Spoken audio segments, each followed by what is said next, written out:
Stave 3. The second of the three spirits. Awaking in the middle of a prodigiously tough snore, and sitting up in bed to get his thoughts together, Scrooge had no occasion to be told that the bell was again upon the stroke of 1. He felt that he was restored to consciousness in the right nick of time, for the especial purpose of holding a conference with the second messenger dispatched to him through Jacob Marley's intervention. But finding that he turned uncomfortably cold when he began to wonder which of his curtains this new spectre would draw back, he put them every one aside with his own hands and lying down again, established a sharp lookout all round the bed. For he wished to challenge the spirit on the moment of its appearance, and did not wish to be taken by surprise, and made nervous.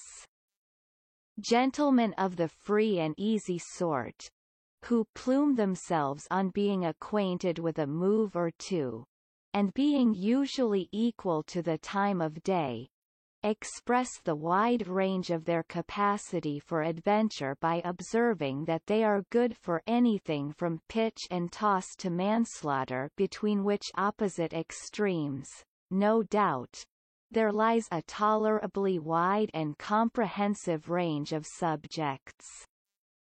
Without venturing for Scrooge quite as heartily as this, I don't mind calling on you to believe that he was ready for a good broad field of strange appearances, and that nothing between a baby and rhinoceros would have astonished him very much.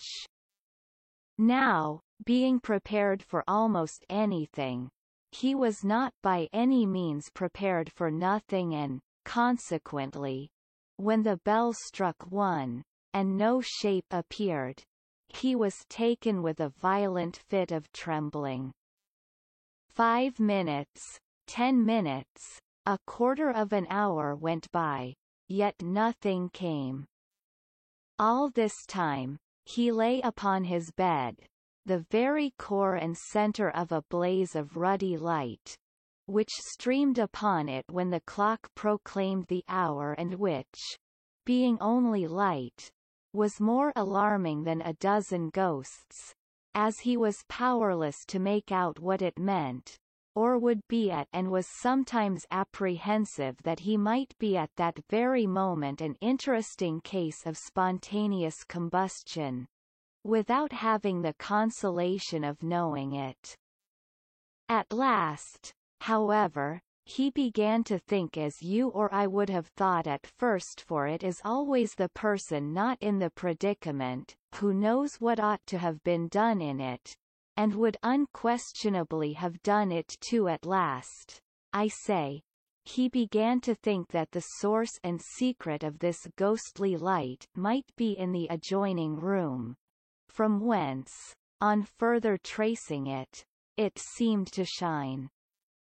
This idea taking full possession of his mind, he got up softly and shuffled in his slippers to the door. The moment Scrooge's hand was on the lock, a strange voice called him by his name, and bade him enter. He obeyed. It was his own room. There was no doubt about that. But it had undergone a surprising transformation. The walls and ceiling were so hung with living green, that it looked a perfect grove, from every part of which bright gleaming berries glistened. The crisp leaves of holly, mistletoe, and ivy reflected back the light, as if so many little mirrors had been scattered there, and such a mighty blaze went roaring up the chimney, as that dull petrification of a hearth had never known in Scrooge's time, or Marley's, or for many and many a winter season gone. Heaped up on the floor, to form a kind of throne, were turkeys, geese, game, poultry, brawn, great joints of meat, sucking pigs, long wreaths of sausages, mince pies, plum puddings, barrels of oysters, red-hot chestnuts, cherry-cheeked apples, juicy oranges, luscious pears, immense twelfth cakes, and seething bowls of punch, that made the chamber dim with their delicious steam.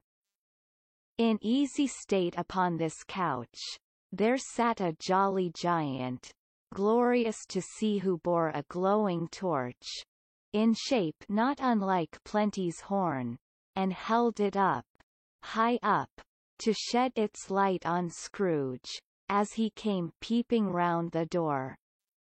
"Come in!" exclaimed the ghost.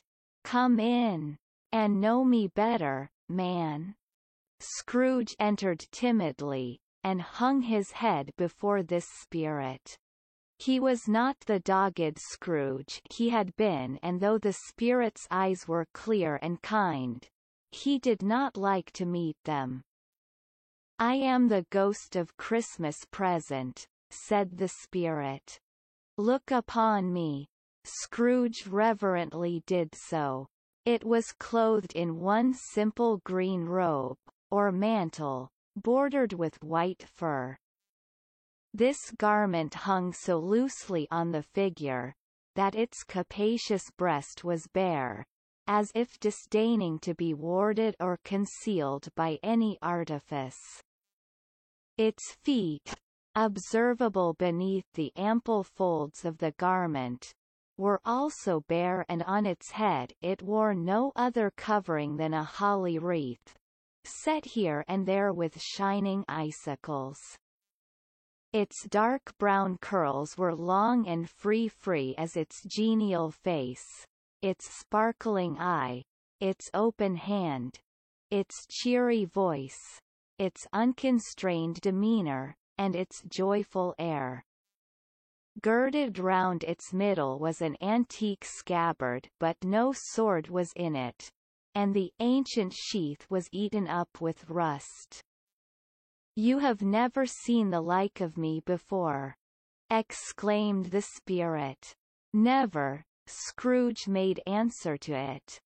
"Have never walked forth with the younger members of my family, meaning, for I am very young, my elder brothers born in these later years?" pursued the phantom.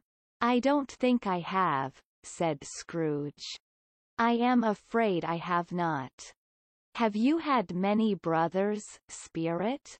"More than 1800, said the ghost. "A tremendous family to provide for," muttered Scrooge. The ghost of Christmas Present rose. "Spirit," said Scrooge submissively, "conduct me where you will. I went forth last night on compulsion, and I learnt a lesson which is working now. Tonight, if you have aught to teach me, let me profit by it." "Touch my robe." Scrooge did as he was told, and held it fast. Holly, mistletoe, red berries, ivy, turkeys, geese, game, poultry, brawn, meat, pigs, sausages, oysters, pies, puddings, fruit, and punch, all vanished instantly.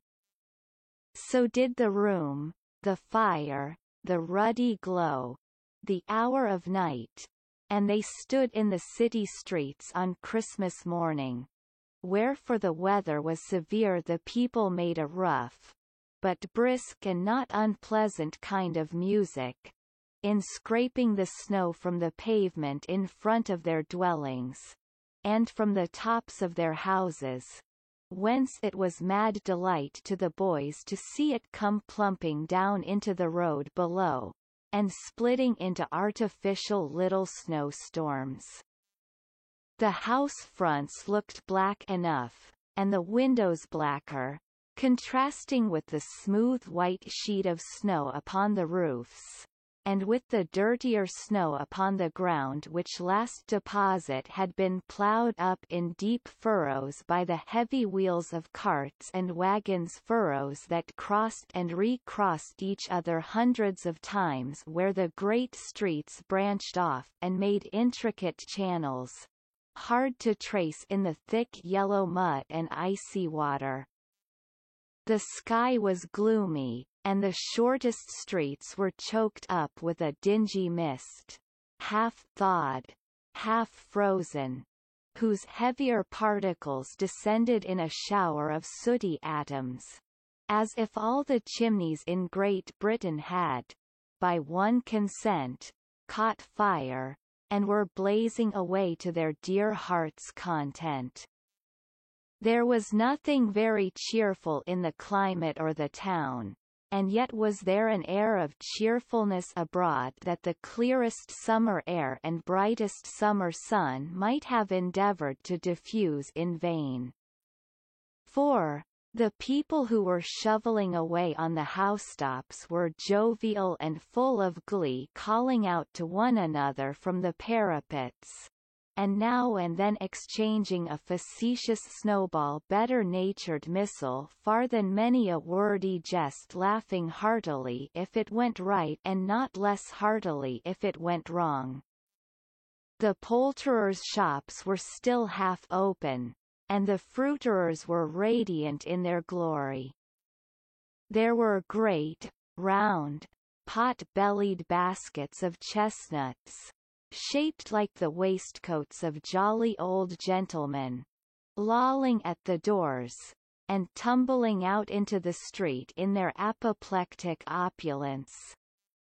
There were ruddy, brown-faced, broad-girthed Spanish onions, shining in the fatness of their growth like Spanish friars, and winking from their shelves in wanton slyness at the girls as they went by, and glanced demurely at the hung-up mistletoe. There were pears and apples, clustered high in blooming pyramids. There were bunches of grapes, made, in the shopkeeper's benevolence, to dangle from conspicuous hooks, that people's mouths might water gratis as they passed. There were piles of filberts, mossy and brown, recalling, in their fragrance, ancient walks among the woods, and pleasant shufflings ankle-deep through withered leaves. There were Norfolk biffins, squat and swarthy, setting off the yellow of the oranges and lemons, and, in the great compactness of their juicy persons, urgently entreating and beseeching to be carried home in paper bags and eaten after dinner. The very gold and silver fish, set forth among these choice fruits in a bowl, though members of a dull and stagnant-blooded race, appeared to know that there was something going on and, to a fish, went gasping round and round their little world in slow and passionless excitement. The grocers. Oh, the grocers. Nearly closed, with perhaps 2 shutters down, or one, but through those gaps such glimpses. It was not alone that the scales descending on the counter made a merry sound, or that the twine and roller parted company so briskly, or that the canisters were rattled up and down like juggling tricks, or even that the blended scents of tea and coffee were so grateful to the nose, or even that the raisins were so plentiful and rare, the almonds so extremely white, the sticks of cinnamon so long and straight, the other spices so delicious, the candied fruits so caked and spotted with molten sugar as to make the coldest lookers on feel faint and subsequently bilious. Nor was it that the figs were moist and pulpy, or that the French plums blushed in modest tartness from their highly decorated boxes. or that everything was good to eat and in its Christmas dress, but the customers were all so hurried and so eager in the hopeful promise of the day, that they tumbled up against each other at the door, crashing their wicker baskets wildly, and left their purchases upon the counter, and came running back to fetch them, and committed hundreds of the like mistakes, in the best humor possible, while the grocer and his people were so frank and fresh that the polished hearts with which they fastened their aprons behind might have been their own, worn outside for general inspection, and for Christmas daws to peck at if they chose. But soon the steeples called good people all, to church and chapel, and away they came, flocking through the streets in their best clothes, and with their gayest faces. And at the same time there emerged from scores of by-streets, lanes, and nameless turnings, innumerable people, carrying their dinners to the bakers' shops. The sight of these poor revellers appeared to interest the spirit very much, for he stood with Scrooge beside him in a baker's doorway, and taking off the covers as their bearers passed, sprinkled incense on their dinners from his torch. And it was a very uncommon kind of torch, for once or twice when there were angry words between some dinner carriers who had jostled each other, he shed a few drops of water on them from it, and their good humor was restored directly. For they said, it was a shame to quarrel upon Christmas Day. And so it was. God love it, so it was. In time the bells ceased, and the bakers were shut up, and yet there was a genial shadowing forth of all these dinners and the progress of their cooking, in the thawed blotch of wet above each baker's oven where the pavement smoked as if its stones were cooking too. Is there a peculiar flavor in what you sprinkle from your torch? Asked Scrooge. There is. My own. Would it apply to any kind of dinner on this day? Asked Scrooge. To any kindly given. To a poor one most. Why to a poor one most? Asked Scrooge. Because it needs it most. Spirit, said Scrooge, after a moment's thought, I wonder you, of all the beings in the many worlds about us, should desire to cramp these people's opportunities of innocent enjoyment. Aye, cried the spirit, you would deprive them of their means of dining every seventh day, often the only day on which they can be said to dine at all, said Scrooge. Wouldn't you? Aye, cried the spirit. You seek to close these places on the seventh day, said Scrooge. And it comes to the same thing. I seek, exclaimed the spirit. Forgive me if I am wrong. It has been done in your name, or at least in that of your family, said Scrooge. There are some upon this earth of yours, returned the spirit, who lay claim to know us, and who do their deeds of passion, pride, ill will, hatred, envy, bigotry, and selfishness in our name, who are as strange to us and all our kith and kin, as if they had never lived. Remember that, and charge their doings on themselves, not us. Scrooge promised that he would, and they went on, invisible, as they had been before, into the suburbs of the town. It was a remarkable quality of the ghost which Scrooge had observed at the baker's, that notwithstanding his gigantic size, he could accommodate himself to any place with ease, and that he stood beneath a low roof quite as gracefully and like a supernatural creature as it was possible he could have done in any lofty hall. And perhaps it was the pleasure the good spirit had in showing off this power of his, or else it was his own kind, generous, hearty nature, and his sympathy with all poor men, that led him straight to Scrooge's clerks, for there he went, and took Scrooge with him. Holding to his robe, and on the threshold of the door the spirit smiled, and stopped to bless Bob Cratchit's dwelling with the sprinkling of his torch. Think of that! Bob had but 15 bob a week himself. He pocketed on Saturdays but 15 copies of his Christian name, and yet the ghost of Christmas present blessed his 4-roomed house.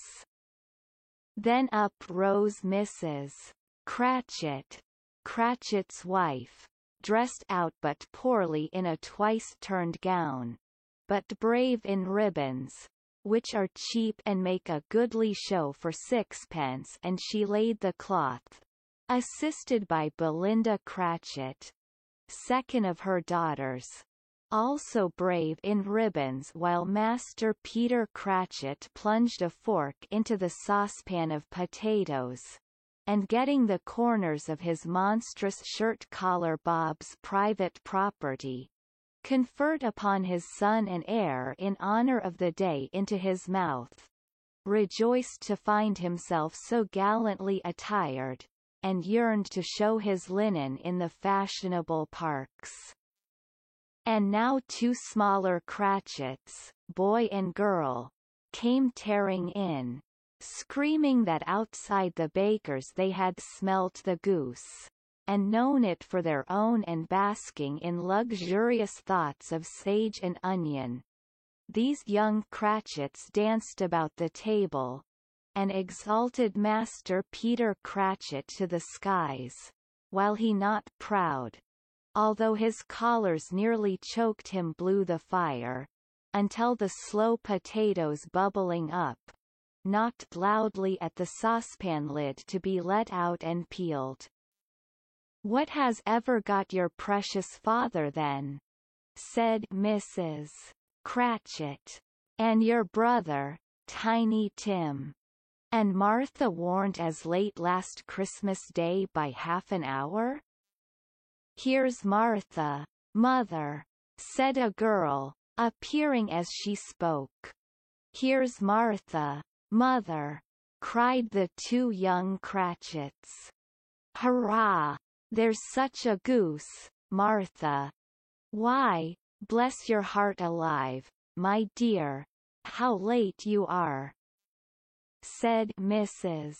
Cratchit, kissing her a dozen times, and taking off her shawl and bonnet for her with officious zeal.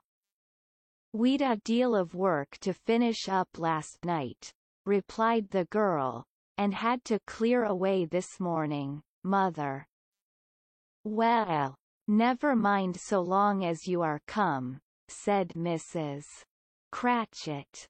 "Sit ye down before the fire, my dear, and have a warm, Lord bless ye." "No, no, there's father coming," cried the 2 young Cratchits, who were everywhere at once. "Hide, Martha, hide."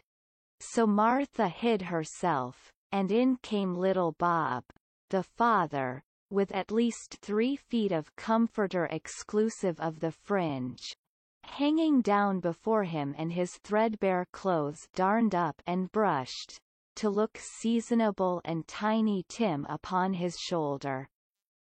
Alas for Tiny Tim! He bore a little crutch, and had his limbs supported by an iron frame. "Why, where's our Martha?" cried Bob Cratchit, looking round. "Not coming," said Mrs. Cratchit.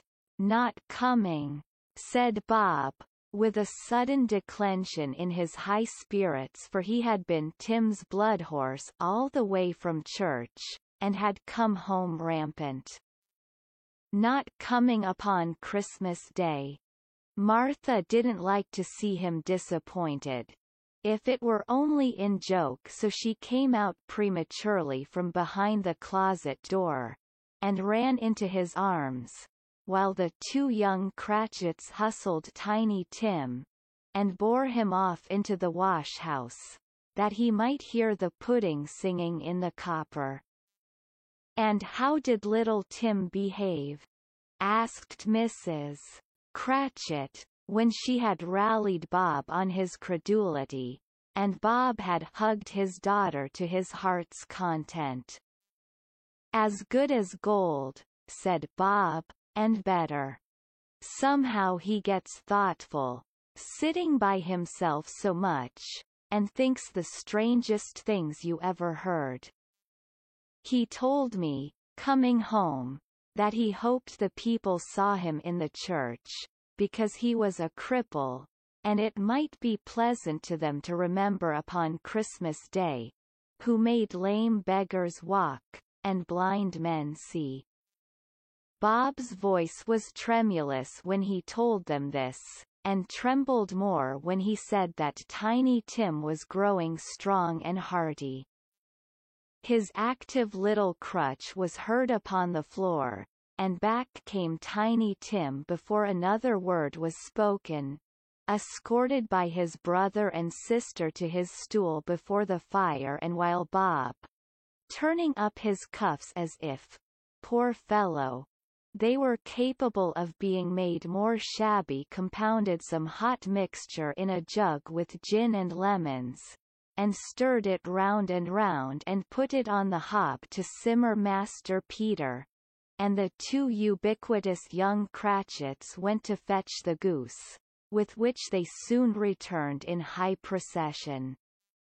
Such a bustle ensued that you might have thought a goose the rarest of all birds a feathered phenomenon, to which a black swan was a matter of course, and in truth, it was something very like it in that house.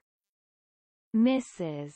Cratchit made the gravy ready beforehand in a little saucepan hissing hot. Master Peter mashed the potatoes with incredible vigor. Miss Belinda sweetened up the applesauce. Martha dusted the hot plates. Bob took Tiny Tim beside him in a tiny corner at the table. The two young Cratchits set chairs for everybody, not forgetting themselves, and mounting guard upon their posts, crammed spoons into their mouths, lest they should shriek for goose before their turn came to be helped. At last the dishes were set on, and grace was said. It was succeeded by a breathless pause, as Mrs. Cratchit, looking slowly all along the carving knife, prepared to plunge it in the breast, but when she did, and when the long-expected gush of stuffing issued forth, one murmur of delight arose all round the board, and even Tiny Tim, excited by the two young Cratchits, beat on the table with the handle of his knife, and feebly cried hurrah. There never was such a goose. Bob said he didn't believe there ever was such a goose cooked. Its tenderness and flavor, size and cheapness, were the themes of universal admiration. Eked out by applesauce and mashed potatoes, it was a sufficient dinner for the whole family indeed, as Mrs. Cratchit said with great delight, surveying one small atom of a bone upon the dish. They hadn't ate it all at last. Yet everyone had had enough, and the youngest Cratchits in particular, were steeped in sage and onion to the eyebrows. But now, the plates being changed by Miss Belinda, Mrs.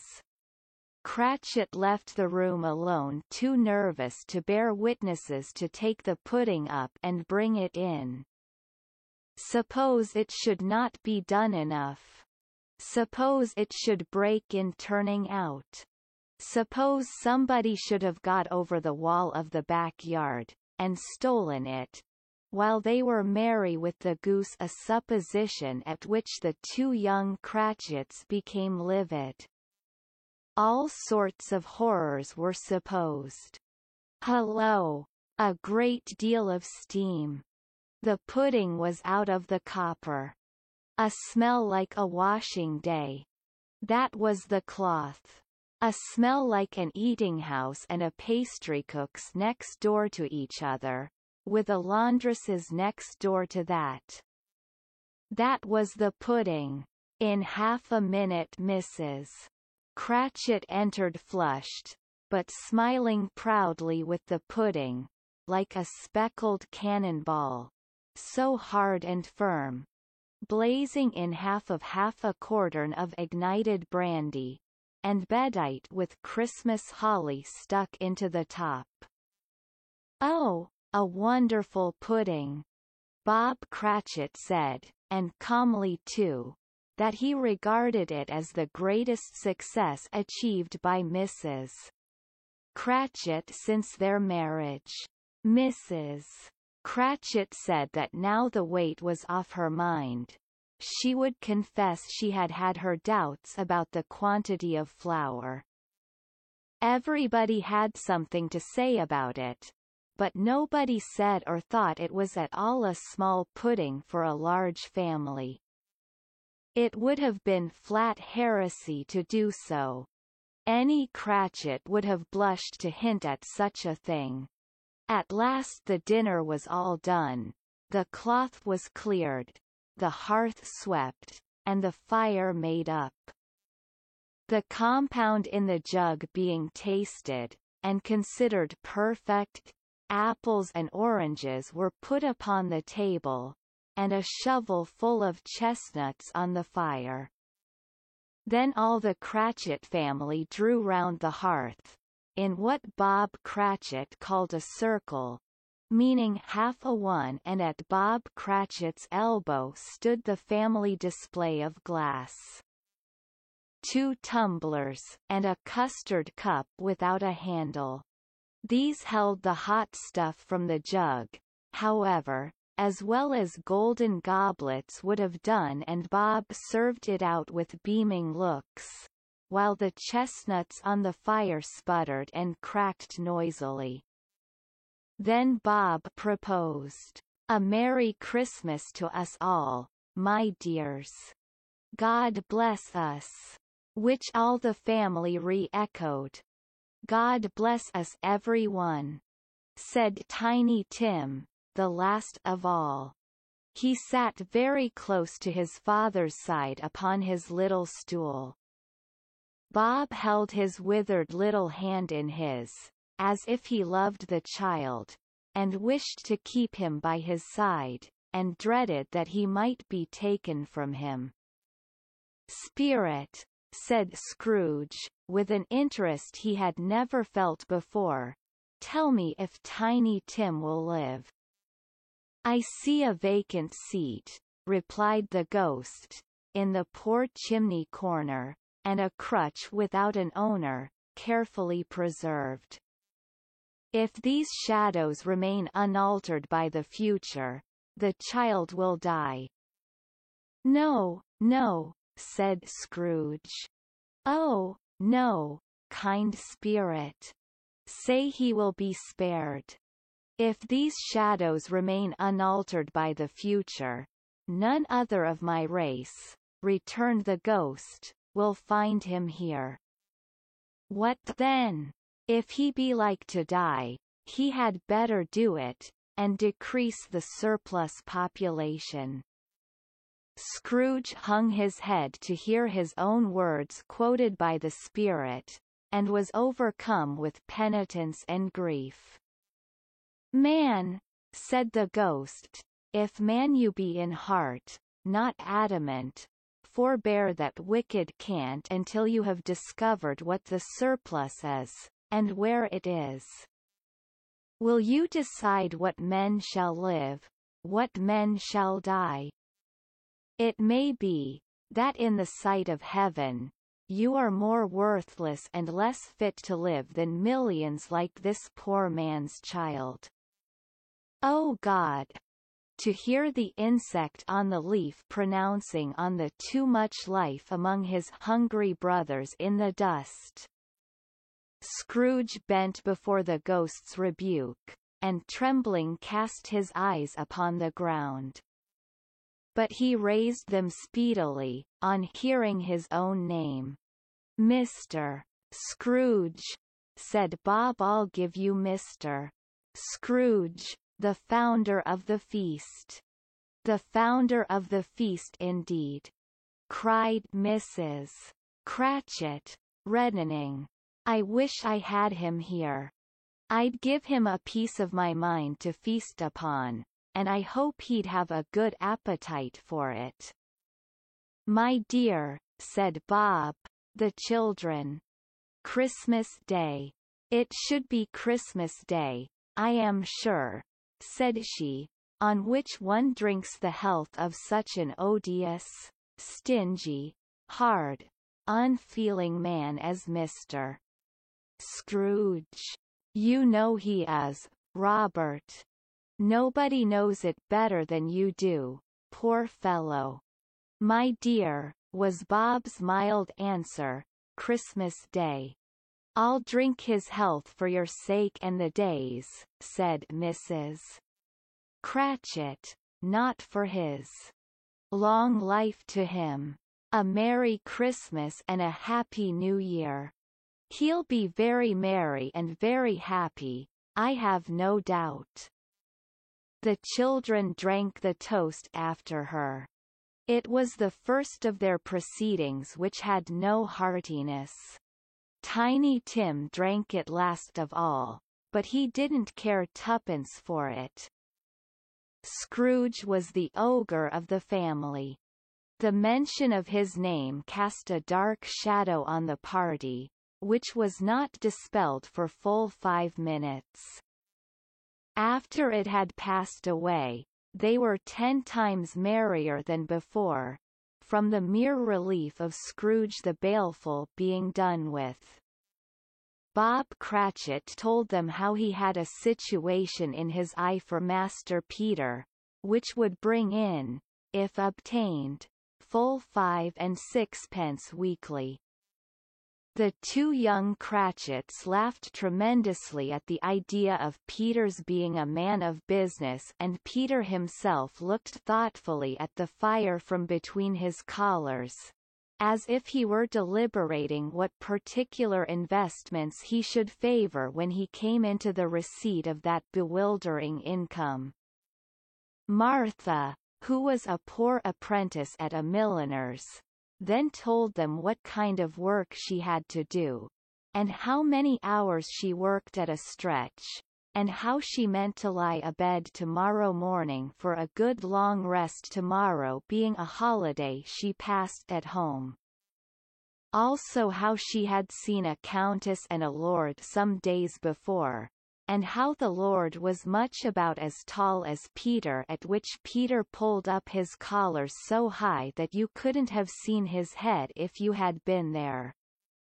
All this time the chestnuts and the jug went round, and by they had a song, about a lost child travelling in the snow, from Tiny Tim, who had a plaintive little voice, and sang it very well indeed. There was nothing of high mark in this. They were not a handsome family, they were not well dressed, their shoes were far from being waterproof, their clothes were scanty, and Peter might have known, and very likely did, the inside of a pawnbroker's. But they were happy, grateful, pleased with one another, and contented with the time and when they faded, and looked happier yet in the bright sprinklings of the spirit's torch at parting. Scrooge had his eye upon them, and especially on Tiny Tim, until the last. By this time it was getting dark, and snowing pretty heavily, and as Scrooge and the spirit went along the streets, the brightness of the roaring fires in kitchens, parlors, and all sorts of rooms, was wonderful. Here, the flickering of the blaze showed preparations for a cozy dinner, with hot plates baking through and through before the fire, and deep red curtains, ready to be drawn to shut out cold and darkness. There all the children of the house were running out into the snow to meet their married sisters, brothers, cousins, uncles, aunts, and be the first to greet them. Here, again, were shadows on the window blind of guests assembling, and there a group of handsome girls, all hooded and fur-booted, and all chattering at once, tripped lightly off to some near neighbor's house where, woe upon the single man who saw them enter, artful witches, well they knew it in a glow. But, if you had judged from the numbers of people on their way to friendly gatherings, you might have thought that no one was at home to give them welcome when they got there, instead of every house expecting company, and piling up its fires half-chimney high. Blessings on it, how the ghost exulted! How it bared its breadth of breast, and opened its capacious palm, and floated on, outpouring, with a generous hand, its bright and harmless mirth on everything within its reach.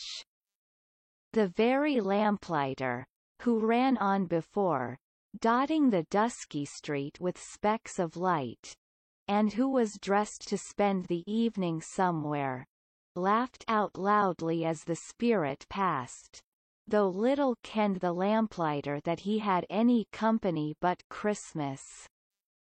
And now, without a word of warning from the ghost, they stood upon a bleak and desert moor, where monstrous masses of rude stone were cast about, as though it were the burial place of giants, and water spread itself wheresoever it listed, or would have done so, but for the frost that held it prisoner, and nothing grew but moss and furze, and coarse rank grass. Down in the west the setting sun had left a streak of fiery red, which glared upon the desolation for an instant, like a sullen eye, and frowning lower, lower yet, was lost in the thick gloom of darkest night. "What place is this?" asked Scrooge. "A place where miners live, who labor in the bowels of the earth," returned the spirit. "But they know me. See!" A light shone from the window of a hut, and swiftly they advanced towards it. Passing through the wall of mud and stone, they found a cheerful company assembled round a glowing fire. An old man and woman, with their children and their children's children, and another generation beyond that, all decked out gaily in their holiday attire.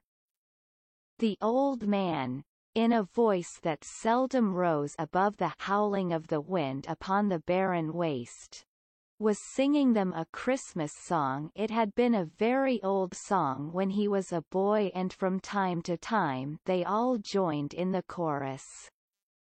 So surely as they raised their voices, the old man got quite blithe and loud, and so surely as they stopped, his vigor sank again.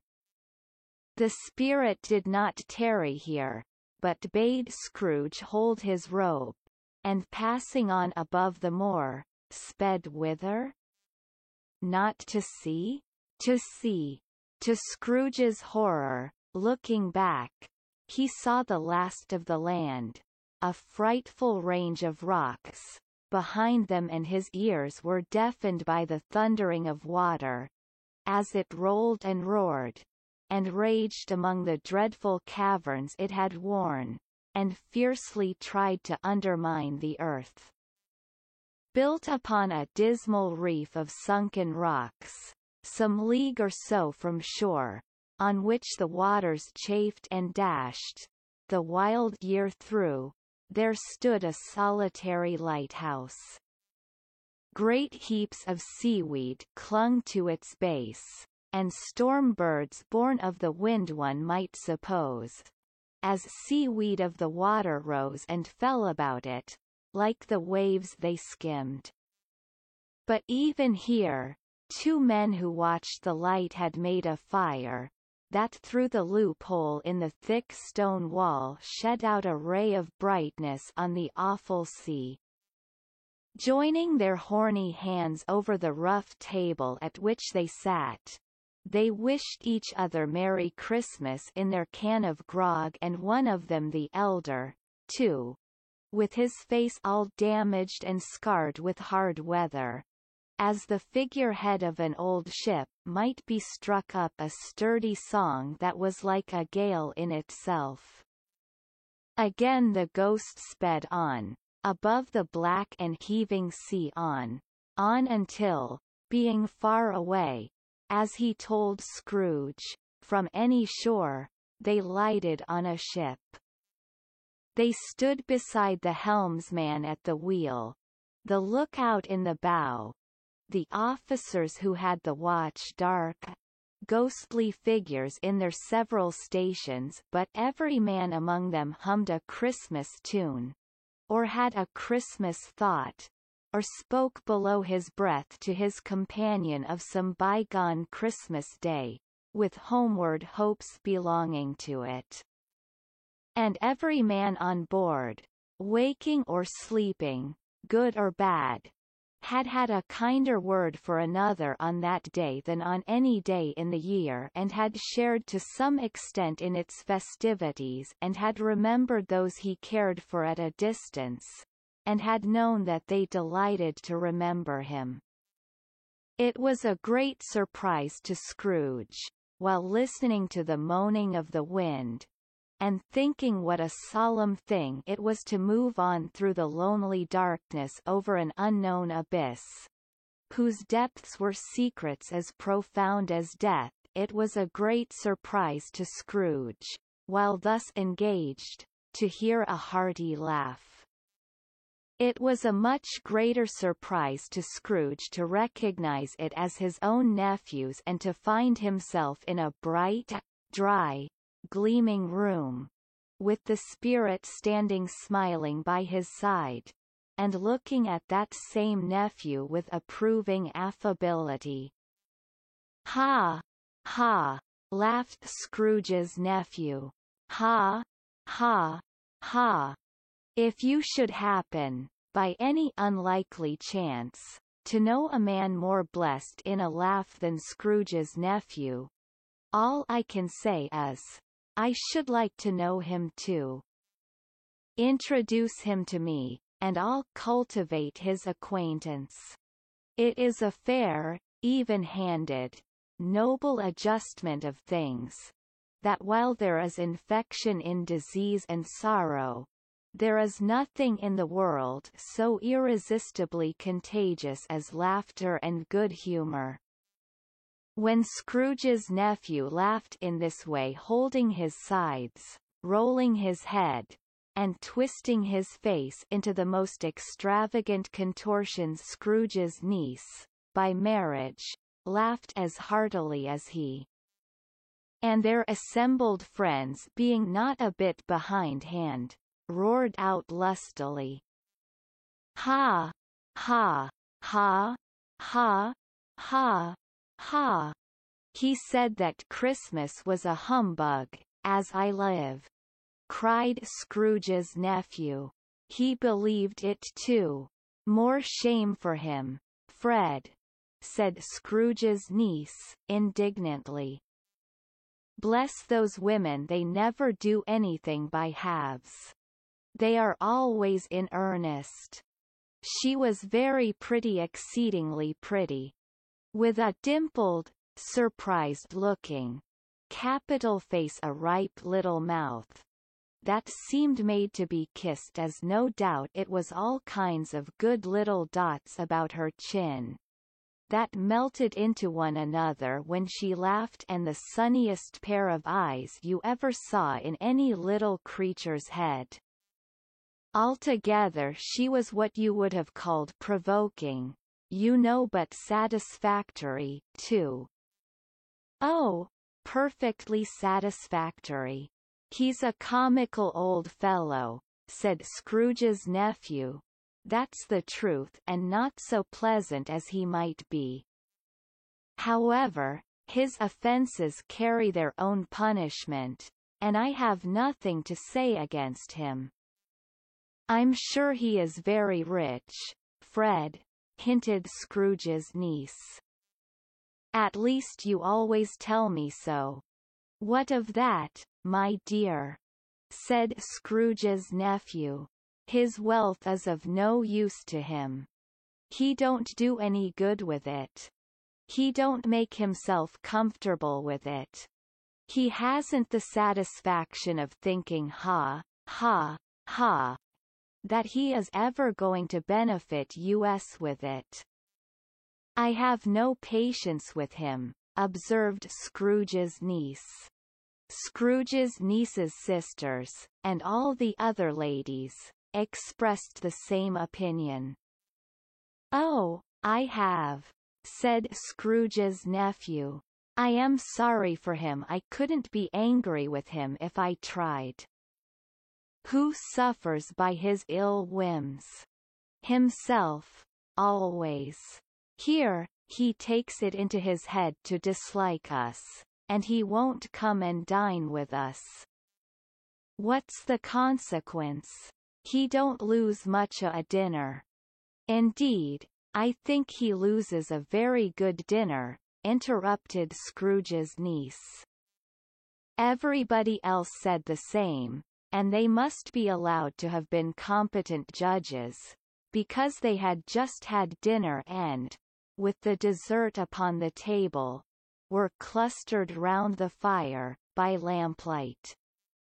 Well, I'm very glad to hear it, said Scrooge's nephew, because I haven't great faith in these young housekeepers. What do you say, Topper? Topper had clearly got his eye upon one of Scrooge's niece's sisters, for he answered that a bachelor was a wretched outcast, who had no right to express an opinion on the subject. Whereat Scrooge's niece's sister, the plump one with the lace tucker, not the one with the roses, blushed. Do go on, Fred, said Scrooge's niece, clapping her hands. He never finishes what he begins to say. He is such a ridiculous fellow. Scrooge's nephew revelled in another laugh, and as it was impossible to keep the infection off, though the plump sister tried hard to do it with aromatic vinegar, his example was unanimously followed. I was only going to say, said Scrooge's nephew, that the consequence of his taking a dislike to us, and not making merry with us, is, as I think, that he loses some pleasant moments, which could do him no harm. I am sure he loses pleasanter companions than he can find in his own thoughts, either in his mouldy old office, or his dusty chambers. I mean to give him the same chance every year, whether he likes it or not, for I pity him. He may rail at Christmas till he dies, but he can't help thinking better of it. I defy him if he finds me going there, in good temper, year after year, and saying, Uncle Scrooge, how are you? If it only puts him in the vein to leave his poor clerk £50. That's something, and I think I shook him yesterday. It was their turn to laugh now at the notion of his shaking Scrooge. But being thoroughly good-natured, and not much caring what they laughed at, so that they laughed at any rate, he encouraged them in their merriment, and passed the bottle joyously. After tea, they had some music. For they were a musical family, and knew what they were about, when they sung a glee or catch. I can assure you, especially Topper, who could growl away in the bass like a good one, and never swell the large veins in his forehead, or get red in the face over it. Scrooge's niece played well upon the harp, and played among other tunes a simple little air, a mere nothing, you might learn to whistle it in 2 minutes, which had been familiar to the child who fetched Scrooge from the boarding school, as he had been reminded by the ghost of Christmas past. When this strain of music sounded, all the things that ghost had shown him came upon his mind. He softened more and more, and thought that if he could have listened to it often, years ago, he might have cultivated the kindnesses of life for his own happiness with his own hands, without resorting to the sexton's spade that buried Jacob Marley. But they didn't devote the whole evening to music. After a while they played at forfeits, for it is good to be children sometimes, and never better than at Christmas, when its mighty founder was a child himself. Stop! There was first a game at Blind Man's Buff. Of course there was. And I no more believe Topper was really blind than I believe he had eyes in his boots. My opinion is, that it was a done thing between him and Scrooge's nephew, and that the ghost of Christmas present knew it. The way he went after that plump sister in the lace tucker was an outrage on the credulity of human nature. Knocking down the fire irons, tumbling over the chairs, bumping against the piano, smothering himself among the curtains, wherever she went, there went he. He always knew where the plump sister was. He wouldn't catch anybody else. If you had fallen up against him, as some of them did, on purpose, he would have made a feint of endeavoring to seize you, which would have been an affront to your understanding, and would instantly have sidled off in the direction of the plump sister. She often cried out that it wasn't fair, and it really was not. But when at last, he caught her when, in spite of all her silken rustlings, and her rapid flutterings past him, he got her into a corner whence there was no escape, then his conduct was the most execrable. For his pretending not to know her, his pretending that it was necessary to touch her head dress, and further to assure himself of her identity by pressing a certain ring upon her finger, and a certain chain about her neck, was vile, monstrous.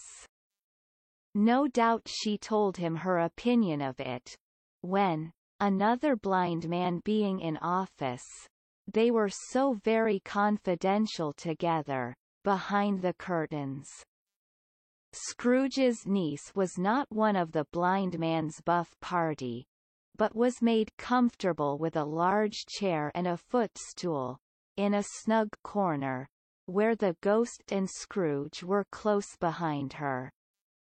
But she joined in the forfeits, and loved her love to admiration with all the letters of the alphabet. Likewise at the game of how, when, and where, she was very great, and to the secret joy of Scrooge's nephew, beat her sisters hollow, though they were sharp girls too, as Topper could have told you. There might have been 20 people there, young and old, but they all played, and so did Scrooge, for wholly forgetting in the interest he had in what was going on, that his voice made no sound in their ears. He sometimes came out with his guess quite loud, and very often guessed quite right. 2 for the sharpest needle, best Whitechapel, warranted not to cut in the eye, was not sharper than Scrooge blunt as he took it in his head to be. The ghost was greatly pleased to find him in this mood, and looked upon him with such favour, that he begged like a boy to be allowed to stay until the guests departed. But this the spirit said could not be done. "Here is a new game," said Scrooge. "1/2 hour, spirit, only one." It was a game called Yes and No, where Scrooge's nephew had to think of something, and the rest must find out what he only answering to their questions yes or no, as the case was.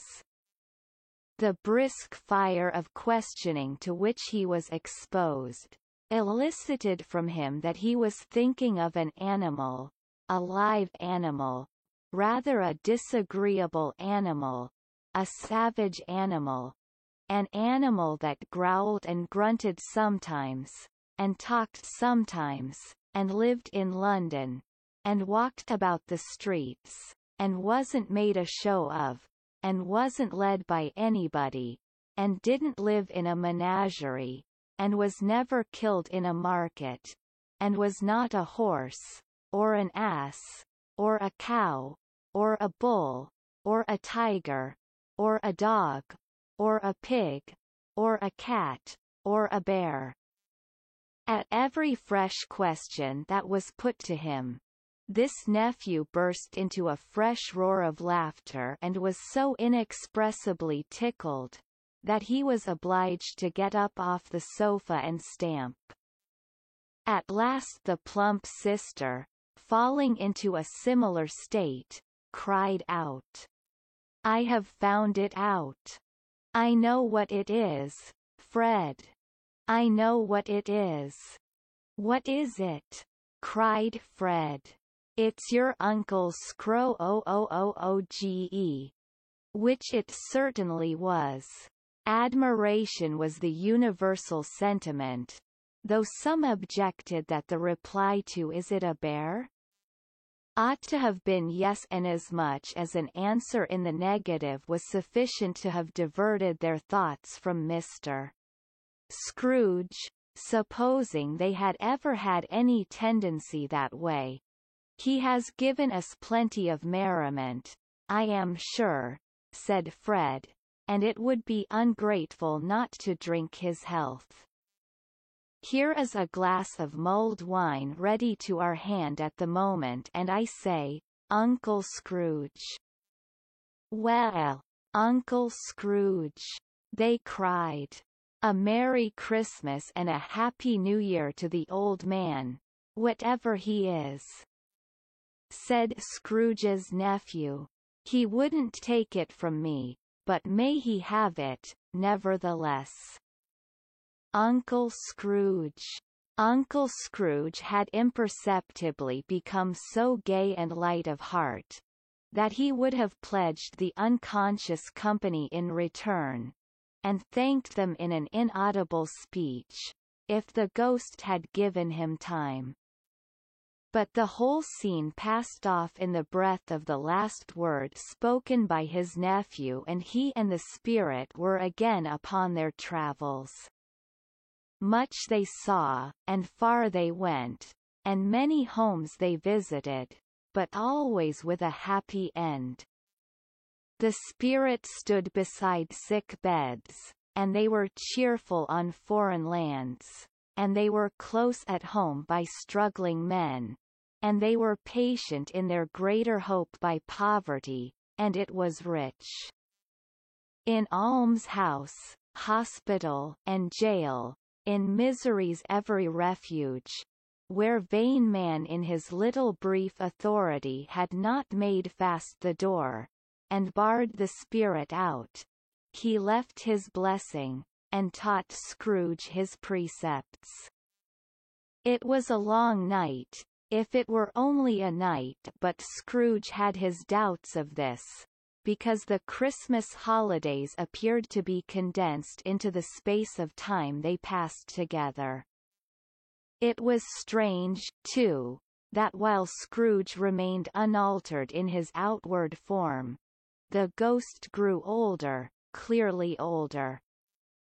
Scrooge had observed this change, but never spoke of it, until they left a children's Twelfth Night party, when, looking at the spirit as they stood together in an open place, he noticed that its hair was grey. "Are spirits' lives so short?" asked Scrooge. "My life upon this globe is very brief," replied the ghost. "It ends tonight." "Tonight!" cried Scrooge. "Tonight at midnight. Hark! The time is drawing near." The chimes were ringing the 11:15 at that moment. "Forgive me if I am not justified in what I ask," said Scrooge, looking intently at the spirit's robe, "but I see something strange, and not belonging to yourself, protruding from your skirts." "Is it a foot or a claw?" "It might be a claw, for the flesh there is upon it," was the spirit's sorrowful reply. "Look here." From the foldings of its robe, it brought two children, wretched, abject, frightful, hideous, miserable. They knelt down at its feet, and clung upon the outside of its garment. "Oh, man!